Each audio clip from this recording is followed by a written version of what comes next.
Bismillahirrahmanirrahim. Assalamualaikum warahmatullahi wabarakatuh. Perkenalkan, nama saya Alam Jaya, NIM 2020 0101 04 Program Studi Pendidikan Guru Madrasah Ibtidaiyah.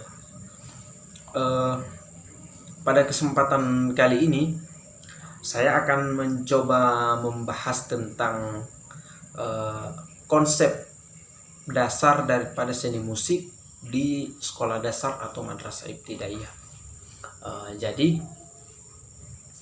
sebelumnya kita membahasnya dulu, kita harus tahu dulu daripada pengertian seni musik itu sendiri. Jadi seni musik merupakan salah satu cabang seni yang menggunakan bunyi sebagai media. Ditinjau dari sumber bunyinya, bahannya, dan cara memainkannya.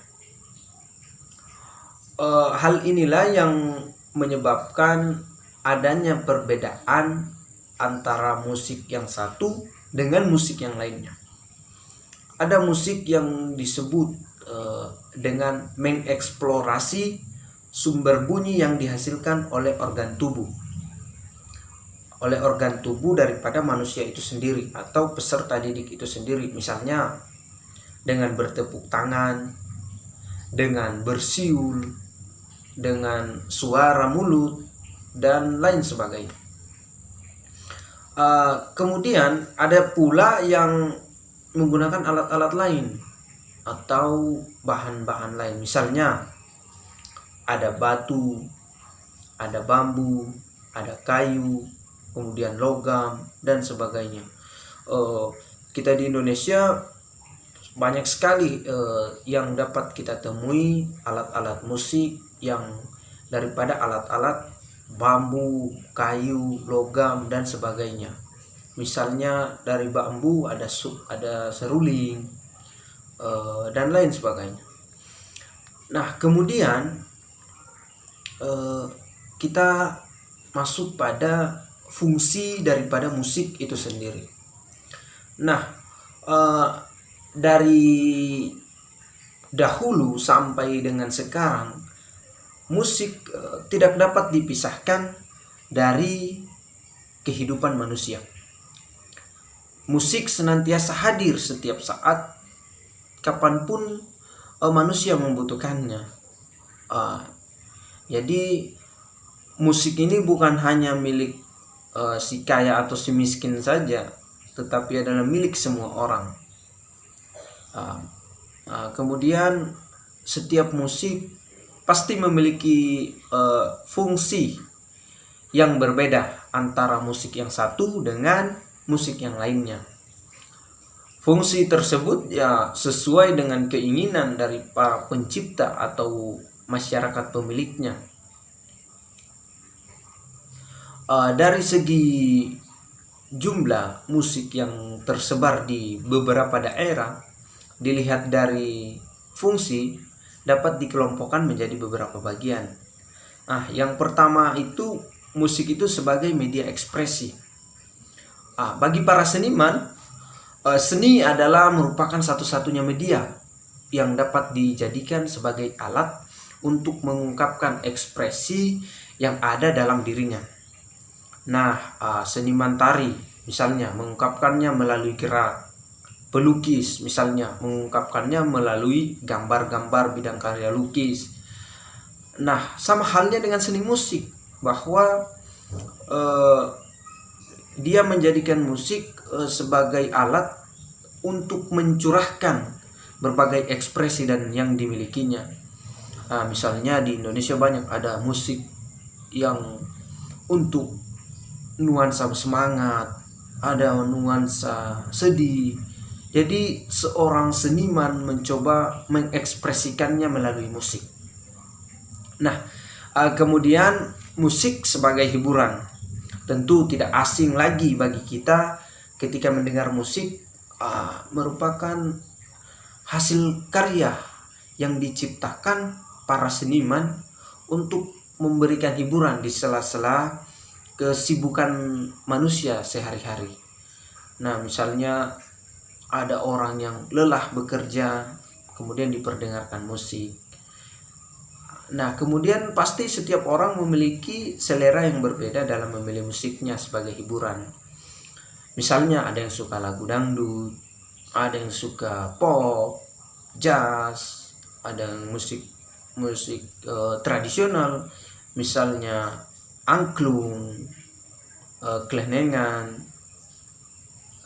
degung, dan lain sebagainya. Masih banyak lagi. Jadi inilah fungsi daripada musik sebagai media hiburan. Kemudian yang berikutnya, fungsi musik itu adalah sebagai media upacara. Fungsi ketiga daripada musik itu adalah sebagai media upacara. Jadi banyak musik yang berkembang di kalangan masyarakat, selain memiliki fungsi untuk memberikan hiburan kepada masyarakat dan para penggemarnya, ada pula yang khusus diciptakan untuk kebutuhan upacara. Jadi kalau kita ingin mengajarkan anak didik kita, peserta didik kita di SD, fungsi musik sebagai media upacara ini banyak. Contohnya misalnya lagu kebangsaan Indonesia Raya dinyanyikan pada saat upacara. Jadi fungsi musik kita pahamkan kepada peserta didik bahwasanya musik itu bukan cuma sebagai media hiburan, tetapi musik juga itu adalah sebagai media upacara. Nah, yang berikutnya adalah musik sebagai media komersial. Bagi para seniman, kegiatan bermusik bukanlah hanya kegiatan untuk menyalurkan bakat dan hobinya saja, tetapi juga dapat dijadikan penghasilan tambahan. Nah, jadi ini sudah sangat jelas. Jadi ketika ada seseorang yang menciptakan sebuah karya musik, kemudian karya musik ini disukai oleh banyak orang, maka dijadikan sebagai bentuk rekaman atau kaset atau CD maupun yang bentuk-bentuk lainnya yang dapat diperjualbelikan sehingga bisa menjadi penghasilan tambahan bagi para seniman. Kemudian fungsi musik berikutnya adalah musik itu sebagai iringan tari. Nah, jadi ketika kita bisa memahamkan kepada peserta didik kita, memberikan contoh bahwa banyak ketika kita melihat pertunjukan-pertunjukan tari biasanya diiringi oleh musik-musik tradisional. Jadi fungsi musik adalah sebagai iringan tari pula. Kemudian fungsi yang keenam adalah musik sebagai media pendidikan. Jadi sebagai media pendidikan, musik ini dapat kita gunakan dalam proses pembelajaran di sekolah. Misalnya digunakan musik digunakan untuk menanamkan nilai-nilai daripada kecintaan siswa terhadap tanah air. Misalnya tadi lagu-lagu perjuangan, lagu-lagu kebangsaan Indonesia Raya. Dengan lagu-lagu itu muncul rasa simpati, rasa empati siswa bahwa musik bisa kita jadikan sebagai media dalam pendidikan. Kemudian itu bagian daripada fungsi musik. Nah, selanjutnya kita masuk daripada teori-teori dasar musik. Nah, teori musik merupakan cabang ilmu yang mencangkup pengembangan dan penerapan metode untuk menganalisis maupun mengubah musik dan keterkaitan antara notasi musik dan pembawaan musik. Misalnya dalam hal ini ada suara, ada nada, ada ritme, melodi, harmoni, dan notasi. Nah, suara, teori musik menjelaskan bagaimana suara dinotasikan atau dituliskan, bagaimana kemudian suara itu ditangkap dan dalam benak seorang pendengar. Kemudian ada nada. Jadi suara tadi dapat dibagi-bagi ke dalam nada yang memiliki tinggi, misalnya nadanya tinggi, nadanya rendah, nadanya datar. Nah, kemudian ada ritme atau pengaturan daripada bunyi dalam waktu.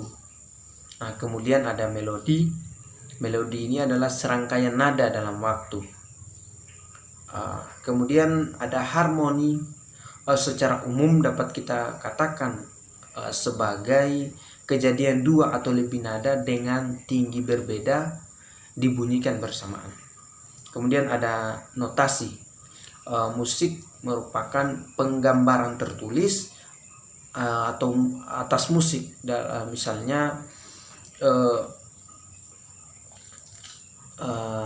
dalam notasi balok, tinggi nada digambarkan secara vertikal, sedangkan waktu atau ritme digambarkan secara horizontal.